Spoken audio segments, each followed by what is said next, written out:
মুকেশ আম্বানী ডাঙৰীয়াই অসমত CBG অৰ্থাৎ নাইপাৰৰ পৰা যেটো বায়োফুয়েল হয় নাইপাৰৰ পৰা বায়োফুয়েল উৎপাদন কৰাৰ কথা ঘোষণা কৰিছে আমি অহা 15 দিনত কাৰ্বি আলঙত তেখেতক মাটিও দিম so that CBG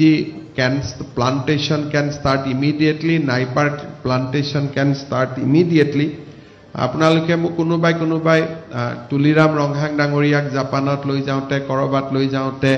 আমাৰ দুই এজন মানুহে মোক প্ৰশ্ন কৰিছিলে কিন্তু সকলোৱে এটো জানা উচিত যে আটাইতকৈ অসমৰ resource minerals and land Karbi আলং আৰু ডিমা হাছাওতে আছে সো অসমৰ ফিউচাৰ ইন্ডাষ্ট্ৰিয়েলাইজেশনৰ কাৰণে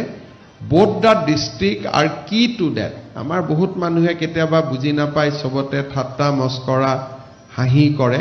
কিন্তু এতিয়াও যে আমি CBG ৰ কাৰণে মাটি দিম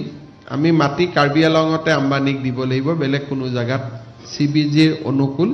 মাটি নাপাওগৈ